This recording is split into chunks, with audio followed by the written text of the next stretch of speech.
예, 안녕하세요. 이렇게 식 채널을 통해서 만나 뵙게 되어서 반갑습니다. 저는 현재 고대 구로병원 이비인후과에 근무하고 있는 송재준 교수라고 합니다. 제가 진료실에서 보는 환자들은 주로 난청이나 이명, 어지럼증 환자들이고, 최근에는 뉴라이브라는 스타트업을 창업해서 미주신경 자극을 통해서 다양한 퇴행성 뇌질환을 치료할 수 있는 그런 전자약과 디지털 치료제도 개발하고 있습니다. 요즘에 이어폰을 안 쓰는 사람이 없는데 브레인 테라피 유튜브 채널에서 이비인후과 의사는 절대 안 쓰는 이어폰이 있다고 하셨어요. 그게 어떤 건가요? 네, 커널형 이어폰입니다. 그 커널형 이어폰은 굉장히 작고 귀 안에 깊숙이 들어가는 이어폰인데요. 상대적으로 소리를 고막 가까이서 전달해 주기 때문에 음질이 좋은 장점이 있습니다만, 귀를 완전히 꽉 막게 되기 때문에 습도가 올라가고 온도가 올라가서 미생물 증식을 용이하게 할 수 있습니다. 그래서 웨이도염을 발생시킬 수 있기 때문에 주의해서 사용하는 것이 좋습니다. 이어폰 모양에 따라서 이제 청력에 미치는 영향이 다르다고 하는데 이제 뭐 골전도 이어폰, 헤드폰, 뭐 커널형 중에 귀에 나쁜 순서대로 좀 알려주실 수 있을까요?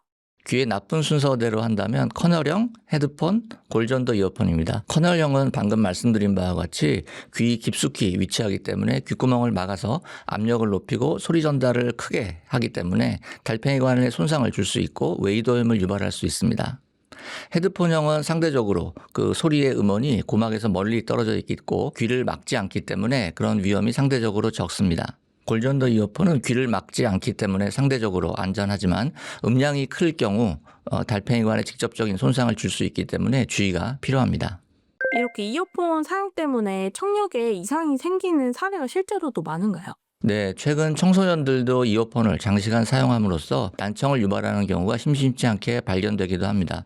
우리가 주변에서 보면 이어폰이나 헤드폰을 주변 사람들이 다 들릴 정도로 크게 음악을 듣는 청소년들을 볼 수가 있는데요. 그런 경우 장시간 사용하게 되면 소음성 난청을 유발할 수 있습니다. 그리고 또 다른 사람이 쓰던 이어폰을 썼을 때 문제가 발생할 수 있다고도 하는데 그게 정말인지 궁금합니다.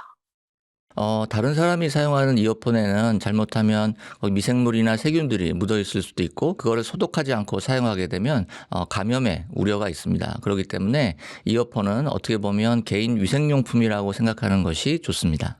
운동을 할 때나 아니면 잘 때 이어폰을 끼는 분들도 계신데 그럴 때 이어폰을 사용하면 좀 어떤 위험이 발생할 수 있을까요? 수면이나 운동 중에 장시간 이어폰을 사용하게 되면 과도한 소음 노출로 인해서 청력 손상을 입을 수도 있습니다. 특히 수면 중에 사용을 하게 되면 귀 습도가 올라가서 웨이도염의 위험이 있습니다. 또한 주변 소음을 듣지 못하기 때문에 안전사고의 우려도 있을 수 있습니다. 그리고 자는 동안에 자기도 모르게 장시간 소리를 듣기 때문에 숙면에 방해를 끼쳐서 수면의 질을 저하할 수도 있습니다. 이어폰 사용 등으로 청력에 이상이 생기면 뇌에 영향이 갈 수도 있다고 하는데 이게 정말인가요? 청력은 단순히 소리를 못 듣는 문제일 뿐만이 아닙니다. 청력이 나빠지게 되면 말소리를 이해하는 데 더 많은 에너지를 사용하기 때문에 기억력이나 집중력, 언어 처리 능력 등 다양한 인지 기능이 저하되게 됩니다. 장기적으로 치매 위험이 증가하게 되는데요. 최근에 한 연구에 따르면 난청이 있는 경우 장기적으로 치매의 위험이 5배까지도 증가한다는 보고도 있습니다.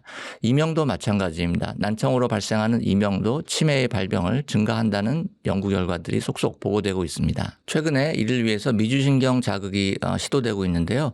미주신경 자극을 통해서 부교감 신경을 활성화시키고 뇌 가소성을 향상시켜서 이런 이명과 치매를 예방할 수 있다는 보고들도 많이 올라오고 있습니다. 선생님 혹시 미주신경이 어떤 건지 좀 설명 간략하게 해 주실 수 있을까요? 네, 미주신경은 우리 몸의 10번째 뇌신경으로서 이 몸통 장기의 자율신경을 조절하는 역할을 합니다. 그런데 최근에 이런 미주신경을 자극함으로써 부교감 신경을 향상시켜서 활성화시켜서 자율신경의 이상을 치료할 수 있다는 그런 보고들이 많이 이루어지고 있습니다. 그럼 소음 난청을 예방하기 위해서 이어폰을 어떻게 사용하는 게 좋은지 건강한 이어폰 사용법을 좀 예를 들어 주신다면요. WHO의 60-60 법칙을 추천드립니다. 최대 음량의 60% 이하로 사용하고 하루 60분 이하로 사용하는 것을 권장드리고요. 1시간 사용 후에는 최소한 5분 이상 휴식을 하는 것이 좋습니다. 그리고 웨이더염이나 고막염이 있는 경우는 커널형 이어폰보다는 헤드폰을 사용하는 것을 추천드립니다. 이어폰 소독은 소독용 에탄올을 이용해서 귀에 닿는 부분을 위주로 소독하는 것을 추천드리고 고무캡은 3개월에서 6개월 간격으로 주기적으로 교체해 주는 것이 좋습니다. 그럼 이어폰 자체를 막 자주 교체할 필요는 없을까요? 네, 이어폰 자체를 교체하는 것보다는 정기적으로 소독을 하고 이어 캡, 고무 캡 부분을 주기적으로 교체하는 것이 좋습니다. 반대로 이어 플러그처럼 이제 소음을 차단하는 이런 기구들을 사용하면은 뭐 귀마개라던가 네. 청력 손상 회복에 도움이 될 수도 있을까요? 이어 플러그나 귀마개 자체가 청력을 좋게 해주는 그런 것들은 아닙니다. 다만 주변의 소음 환경에서 작업을 하거나 일을 해야 되는 경우 이런 소음을 차폐하기 위해서 이어 플러그를 사용하는 것은 도움이 될 수가 있습니다. 그리고 돌발성 난청과 같은 그런 질병이 있거나 이명이나 청각 과민증이 있는 경우 주변의 소리를 들을 때 소리가 울려서 들리고 갈라져서 들리는 등 불편을 경험하는 경우가 있습니다. 그럴 경우에는 그런 소리들을 일시적으로 피하기 위해서 이어 플러그나 귀마개를 사용하는 것은 추천드립니다. 귀 안의 청결 관리법도 좀 관심이 많은데 뭐 귀를 자주 파는 게 좋다, 자주 파는 게 좋지 않다 이렇게 의견이 많더라고요. 그래서 면봉으로 이렇게 귀를 파는 게 좋은지 나쁜지 설명해 주시면 좋을 것 같아요. 많은 분들이 면봉으로 귀를 파는 경우가 많이 있는데요. 이비인후과 의사로서 면봉을 사용하는 것은 특별한 경우가 아니면 추천드리지 않습니다. 겉에 있는 것들은 면봉으로 어느 정도 빼낼 수가 있지만 중간 이상, 일정 깊이 이상에 있는 귀지들은 면봉을 사용하게 되면 오히려 안쪽으로 귀지를 밀어 넣는 경우가 많이 있습니다. 여기 보시면 이분 같은 경우는 면봉을 장기적으로 사용해서 오히려 귀지를 안으로 이렇게 밀어 넣은 경우가 되겠습니다. 이렇게 되면 집에서는 거의 빼는 것이 불가능하고 이비인후과에서 내시경과 기구를 사용해야만 뺄 수 있기 때문에 장기적으로는 면봉 사용하는 것이 오히려 더 좋지 않을 수 있습니다. 실제로 또 고막 천공, 고막에 구멍이 나는 환자들 중에 한 30% 정도는 면봉이나 귀파개 등을 사용하다가 다쳐서 고막이 천공되는 경우라는 연구 결과도 보고되고 있습니다. 대부분 인체는 특별한 경우가 아니면 귀지는 밖으로 자연적으로 배출되도록 되어 있습니다. 그렇기 때문에 가능한 면봉이나 귀파개는 사용하지 않는 것이 좋습니다. 그리고 웨이더 피부가 상처가 나게 되면 웨이더염으로 발전할 수 있는 경우도 있습니다. 이어폰을 많이 사용하면 귀지가 더 많이 끼게 되나요? 이어폰을 많이 사용한다고 해서 귀지가 반드시 더 많이 쌓이는 것은 아닙니다. 다만 커널형 같은 경우 귀 속 깊이 위치하기 때문에 습도를 올리고 또 귀지의 배출을 방해할 수 있기 때문에 그런 경우에는 주의가 필요합니다. 귀지는 어떻게 보면 개인의 체질에 따라서 그 생성이 차이가 많이 난다고 말씀드릴 수 있습니다. 어떤 분들은 특히 귀지가 습한 경우도 있고 또 반대인 경우도 있을 수 있기 때문에 귀지의 생성은 어떻게 보면 체질에 많이 좌우됩니다. 다만 문제가 되는 것은 이어폰을 오래 사용하는 경우 귀가 환기가 되지 않아서 습도가 올라가고 귀지가 더 묽고 끈적끈적해서 배출되기 어려운 상태가 되기 때문에 주기적으로 한두 시간마다 환기를 시켜주는 것이 중요합니다. 면봉이 안 좋다고 하셨는데 그럼 면봉 말고 이제 얇은 철로 된 어떤 그런 귀이개는 괜찮은지 또 하루에 그래도 귀 청소를 꼭 해야 된다는 분들은 어느 정도 하면 괜찮은지 좀 알려주시면 좋을 것 같습니다. 쇠로 된 귀파개도 가능하면 사용하지 않는 것이 좋습니다. 쇠로 된 귀파개는 귀 피부에 손상을 유발할 수도 있고 또 주변의 사람과 부딪히거나 해서 고막 손상을 유발하는 경우도 심심치 않게 있습니다. 그럼에도 불구하고 귀지가 많아서 불편하거나 간지럼증이 있는 경우에는 매일 사용하지 마시고 일주일에 한 번 정도씩만 가끔 사용하는 것을 추천드립니다. 동남아 여행을 가면 이제 귀 청소 여행 상품 같은 것들이 많은데 그런 치료의 위험성은 없을까요? 동남아 여행에서 귀 마사지 또 귀 파개 등을 하는 경우가 많이 있는데요. 첫째로는 위생 상태를 장담을 할 수가 없습니다. 되게 노상에서 하는 그런 동남아의 서비스들 경우에 이전 사람이 사용했던 거를 소독을 제대로 하지 않고 뒷사람에게도 사용하는 경우도 종종 있을 수 있기 때문에 세균이나 미생물 감염으로 인한 웨이더염의 발병 가능성이 있습니다. 특히 또 귀지를 제거한다고 해서 귀에 어떤 촌농을 집어넣거나 이물질들을 넣는 경우도 심심치 않게 볼 수 있는데요.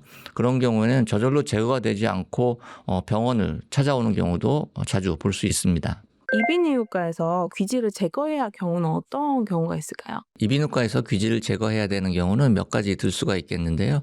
첫째, 귀지로 인해서 귓구멍이 거의 막히다시피 해서 귀가 답답하고 청력이 나빠질 때입니다. 그리고 두 번째로는 귀 안에서 이물감이 느껴지거나 또 머리를 움직일 때 귀에서 덜그럭거리는 소리가 나는 경우라고 할 수 있습니다. 그리고 세 번째로는 귀에 통증이나 이명 등 관련된 증상들이 지속적으로 있는 경우도 해당됩니다. 그리고 마지막으로는 체질적으로 귀지가 굉장히 습한 물귀지가 있는 경우에는 주기적으로 6개월에 한 번 정도는 이비인후과에서 정기적으로 치료를 받는 것이 좋습니다. 브레인 테라피 유튜브 채널을 보면은 그 편도 결석에 대해서 소개해 주셨는데 요거에 대해 아직 모르는 분도 있을 것 같아요. 요게 어떤 내용인지 말씀해 주시면 좋을 것 같습니다. 편도 결석은 편도 표면에 있는 작은 구멍에 음식물 찌꺼기와 세균이 뭉쳐서 작은 알갱이들을 만드는 것을 말하는데 심한 악취를 유발해서 구취를 발생시킬 수 있습니다. 자가진단법으로는 목에 이물감이 있으면서 지속적인 구취가 있고 기침을 할 때 노란색이나 하얀색 알갱이가 튀어나온다거나 거울을 봤을 때 편도 표면에 작은 알갱이들을 직접 볼 수 있는 경우도 있습니다. 여기 보시면 이 환자 같은 경우는 여기 오른쪽 편도인데 편도 표면에 이렇게 하얀색 그리고 약간 노란색의 알갱이와 찌꺼기들을 볼 수 있습니다. 이게 편도 표면에 있는 구멍들에 바로 음식물 찌꺼기가 세균과 뭉쳐서 생긴 그런 편도 결석입니다. 이 환자 같은 경우는 왼쪽 편도 표면에 이렇게 편도 결석이 생긴 것을 볼 수 있습니다. 편도 결석이 입냄새를 유발할 수 있다고 하셨는데 그럼 입냄새가 뭐 어느 정도 지속되거나 뭐 강도가 어느 정도여야 이게 편도 결석일까 이렇게 의심해야 되는지. 치과적인 원인에 의해서 구취가 생기는 경우는 양치나 가글을 열심히 하면 어느 정도 좋아질 수 있습니다. 그렇지만 편도 결석으로 인해서 생기는 구취와 악취는 단순한 양치만으로는 해결되지 않는 경우가 많이 있습니다. 편도 결석을 예방하려면 어떻게 하는 게 좋을까요? 구강 청결이 가장 중요합니다. 결국은 식사 후에 그런 음식물 찌꺼기들이 편도 결석의 원인이 되는 거기 때문에 식후에는 양치와 치실을 이용해서 입안에 음식물 찌꺼기들이 없도록 유지하는 것이 가장 중요합니다. 그리고 목 안쪽까지 가글을 해서 입안을 청결하게 하고 물을 많이 마셔서 구강에 충분한 수분을 유지하는 것이 중요합니다. 그리고 후비루가 있는 경우에는 코 세척을 통해서 후비루를 제거해 주는 것도 세균의 서식을 감소시킬 수 있기 때문에 편도결석 예방에 도움이 됩니다. 그리고 소금물 가글도 편도결석의 예방에 도움이 될 수 있습니다. 그 나이가 들수록 목에 이물감이 생기고 가래가 끓는 증상이 있으신 분들이 많은데 이런 문제를 좀 근본적으로 해결할 수 있는 방법이 있을까요? 하루 8잔 이상의 수분 섭취와 실내 습도 유지, 그리고 따뜻한 물을 이용한 가글이나 코 세척이 도움이 될 수 있습니다. 이러한 방법을 사용한다면 고령자분들께서도 쉽게 가래를 제거할 수 있습니다. 날씨가 많이 추워지고 있는데 목감기를 예방하거나 좀 빨리 나을 수 있는 비결이 있다면 뭐가 있을까요? 저는 목감기를 잘 걸리지 않는 편인데요. 일단은 충분한 수분 섭취와 실내 습도 유지를 하는 것이 중요한 것 같습니다. 그리고 무엇보다 중요한 것은 개인 위생인데요. 밖에서 돌아오면 집에서 항상 손을 씻고 어떤 작업을 하고 나선 손을 씻어서 개인 위생을 철저히 지키는 것이 가장 중요합니다. 생강이나 배즙 같은 거 먹으면 좋다 이러는데 이게 정말 도움이 될까요? 생강이나 배즙은 호흡기 건강에 도움이 될 수 있습니다. 생강의 진저롤 성분은 항염, 항균 작용으로 기침과 인후통을 예방하는 데 도움을 줄 수 있습니다. 특히 배즙은 기침을 가라앉히고 가래 배출에 도움을 줄 수 있습니다. 생강차도 기침의 예방과 가래 배출에 도움을 줄 수 있습니다. 브레인 테라피 유튜브 채널에서 코골이를 없애는 비결을 소개해 주셨는데 시중에 파는 코골이 방지 제품들이 효과가 있을까요? 인터넷에 보면 최근에 코 확장기라든가 또 마우스피스 등을 이용해서 코골이를 개선해 준다는 그런 기기들이 많이 있습니다. 하지만 자세히 보면 대부분 아직은 인증을 받지 않은 의료기기가 아닌 것들이 대부분입니다. 이런 제품들은 아주 심하지 않은 경증의 코골이에만 일부 효과가 있을 수 있습니다. 지금까지 알려진 것 중에 가장 효과가 있는 것은 양압기입니다. CPAP이라고도 불리우는 양압기는 수면 중에 마스크를 이용해서 일정 압력이 걸려있는 공기를 주입해 줌으로써 막혀있는 기도를 넓게 만들어주는 그런 획기적인 치료법입니다. 그러면 코 테이프라든가 이 뭐 마스크를 하고 잔다든가 요런 건 효과가 크게 없을까요? 일부 아주 경증의 코골이에는 효과가 있을 수 있지만 의학적으로는 아직까지 그런 것들이 코골이나 특히 수면 무호흡증의 치료에는 효과를 인증받지 못하였습니다. 코골이의 원인 중에 하나가 비만이라고도 하셨는데 그 이유가 무엇인가요? 우리가 체중이 늘게 되면 우리 몸 구석구석에 지방이 쌓이게 됩니다. 우리가 팔다리나 피하나 배에만 지방이 쌓이는 게 아니고 비만이 진행되게 되면 목젖이나 혀 같은 이 내부 장기에도 지방이 쌓이게 됩니다. 그렇기 때문에 공기가 지나가는 길이 상대적으로 좁아지게 돼서 코골이와 수면 무호흡증이 발생하는 것입니다. 코골이가 없던 사람도 인제 피곤하면 코를 곤다 이렇게 알고 있는데 그 이유는 무엇인가요? 네, 피곤할 때 수면을 취하게 되면 근 긴장도가 떨어집니다. 즉 근육이 더 이렇게 이완돼서 늘어지기 때문에 상대적으로 목젖이나 혀 같은 것들이 더 처지게 돼서 공기가 지나갈 수 있는 길이 좁아지는 것입니다. 코골이가 막 심하지 않다면은 그 치료를 따로 받지 않고 그냥 둬도 상관없을까요? 사실 순수하게 코골이만 있는 경우는 건강에 큰 영향이 없을 수도 있습니다. 일시적으로 이제 불편할 수는 있겠지만 건강에 문제가 없을 수도 있습니다. 하지만 결국 그런 코골이들은 수면 무호흡으로 진행을 하게 됩니다. 수면 무호흡증이 발생하게 되면 여러 가지 정신적으로 질환을 유발할 수 있습니다. 수면 무호흡증의 위험성에 대해서 아직 모르시는 분도 많을 것 같아서 요 위험성을 좀 설명해 주신다면요. 수면 무호흡은 자다가 숨을 쉬지 않는 그런 증상입니다. 이런 무호흡이 10초 이상 지속되게 되면 뇌의 산소 공급이 감소하게 돼서 고혈압이나 부정맥, 뇌졸중과 심혈관 질환, 당뇨병, 그리고 치매의 발생을 증가시킬 수 있습니다. 수면 무호흡이 심하면 밤에 잠을 자도 피로 회복이 되지 않기 때문에 낮에 굉장히 피곤하고 졸리게 돼서 인지 기능이 감소하기 때문에 교통사고의 발생이 2배 이상 증가한다는 연구 결과도 있습니다. 수면이 뇌 건강에 미친 영향이 굉장히 크다고 들었는데 뭐 하루 6시간 이하로 자면 뭐 치매 확률이 높아진다 이런 게 정말인지. 수면은 뇌가 아무 일을 하지 않는 그런 시간이 아닙니다. 수면을 통해서 우리 뇌는 노폐물을 제거하고 낮에 학습했던 그런 기억들을 공고화하는 그런 작용을 하게 됩니다. 이런 수면이 하루에 6시간 이하로 부족하게 되면 치매의 발병이 30% 증가한다는 연구 결과도 있습니다. 특히 5, 60대 수면이 지속적으로 부족하게 되면 뇌에 아밀로이드 베타와 같은 물질들이 배출되지 않고 계속 축적되어 치매를 유발할 수도 있습니다. 그렇기 때문에 충분한 수면은 인지기능 저하를 예방하는 데 매우 필수적이라고 할 수 있습니다. 이 점에서 수면의 질이 굉장히 중요한데요. 단순히 수면 시간을 채우는 것보다는 깊은 수면, 숙면을 유지하는 것이 굉장히 중요합니다. 그런 면에서 코골이라든지 특히 수면 무호흡증이 있는 경우는 수면의 질을 굉장히 악화시키기 때문에 이런 점에 주의해야 합니다. 그러면 시간대는 언제 자는 게 좋을지 너무 늦게 자는 게 안 좋다는 얘기도 있는데 늦게 자도 괜찮은지. 수면 시간도 중요하지만 언제 자는가 하는 것도 상당히 중요합니다. 우리가 특히 청소년 성장기에는 그 성장 호르몬이 밤 12시에서 1시 사이에 피크를 이루기 때문에 그 시간에 수면 시간이 포함되는 것이 굉장히 중요합니다. 그렇기 때문에 10시, 11시에 자서 6시 정도에 일어나는 것이 가장 표준적인 그런 추천 모델이라고 할 수 있습니다. 요즘 젊은 층 사이에서 증가한다는 조발성 치매가 무엇인지 설명 부탁드릴게요. 조발성 치매는 65세 이전에 발생하는 그런 치매로서 노인성 치매보다 일반적으로 진행이 빠르다고 알려져 있습니다. 관련 증상으로는 그 인지기능 저하는 한 절반 정도에만 초기에 나타나고 성격 변화나 언어장애, 또 운동장애나 판단력 저하 등 다양한 동반 증상들이 먼저 나타나기 때문에 초기에는 이것을 치매로 인지하지 못하는 경우도 있을 수 있습니다. 이런 현상이 요즘 실제로 많아지고 있는 건가요? 네, 과거보다 젊은 나이에 이러한 치매, 인지기능 장애를 진단받는 경우들이 많이 보고되고 있는데요. 이는 현대사회의 많은 스트레스와 여러 가지 트라우마 등과도 관계가 있을 것으로 예상하고 있습니다.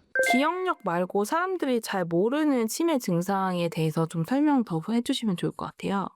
이 경우에는 놀랍게도 기억력 저하보다는 성격 변화와 감정 변화 이상 등 이런 증상들이 먼저 나타나는 경우가 많습니다. 평소 온화했던 사람이 갑자기 화를 낸다든지 감정 조절이 안 되고 충동적인 행동을 하는 것 같은 그런 증상입니다. 특히 전축두엽 치매는 매일 같은 시간에 같은 행동을 반복하는 강박 행동을 보이거나 물건을 과도하게 모으고 심지어 좀도둑질과 같은 그런 충동 조절 장애까지 나타날 수 있습니다. 언어 장애도 특징적인데 단어가 잘 떠오르지 않거나 문법에 맞지 않게 말을 하는 등 말수가 점점 줄어들기도 합니다. 50대에 가장 많이 발병을 하고 노년기 치매보다 훨씬 진행이 빠르기 때문에 이러한 증상이 보이면 빠른 진단이 필수적입니다. 치매를 치료하는 방법은 어떤 것들이 있을까요? 아직까지 치매를 완벽하게 치료할 수 있는 그런 치료법은 없습니다. 기존에 아세틸콜린 분해 억제제와 같은 약물 치료나 또 인지훈련, 운동, 사회활동과 같은 비약물적 치료들을 이용해서 증상을 완화하고 치매의 진행을 지연시킬 수 있습니다. 최근 그 미주신경 자극을 통해서 뇌 인지 기능을 향상시키고 뇌 가소성을 향상시키는 그런 치료들을 치매에 적용하려는 시도들이 많이 이루어지고 있는데요. 앞으로 이러한 그 의료기기 또 전자기술이 발전하게 된다면 치매가 정복될 수 있는 날도 멀지 않았을 것으로 생각합니다. 저희도 최근에 이러한 부분에 관심을 가지고 미주신경 자극을 통해서 다양한 퇴행성 뇌질환을 치료할 수 있는 전자약들을 개발하고 있습니다. 저희는 힐라온이라는 웰리스 기기를 현재 개발하고 있는데요. 미주신경을 비침습적으로 자극해서 부교감 신경을 활성화시키고 자율신경 이상을 교정해서 이명이나 불면증 또 치매나 스트레스 등에 적용할 수 있는 그런 기기입니다. 관심이 있으신 분들은 제가 운영하는 브레인 세라피 채널을 통해서 더 많은 정보를 확인하실 수 있습니다. 그럼 저희가 뭐 청소년기에 사용했던 MP 스퀘어나 이런 거랑 비슷한 개념인 건지 궁금합니다. 특히 이제 공부를 하는 데 있어서 집중력을 향상시키기 위한 여러 기기들이 있습니다. 저희가 개발한 힐라온도 그런 집중력 향상용으로 사용될 수 있고 특히 저희는 미주신경 자극을 통해서 인지 기능을 직접적으로 향상시킬 수 있기 때문에 학습 능력 향상이나 이런 부분에도 일정 부분 도움이 될 수 있다고 생각합니다. 네, 오늘 식 채널을 통해서 구독자 여러분들께 조금 정보를 알려드릴 수 있는 기회가 생겨서 너무 기쁘게 생각하고 있습니다. 저희도 역시 이런 뇌 질환에 관심을 갖고 미주신경 자극을 통한 그런 의료기기 또 전자약 디지털 치료제 개발을 진행을 하고 있는데요. 앞으로 더 좋은 소식을 지속적으로 전해드릴 수 있도록 노력하겠습니다. 감사합니다.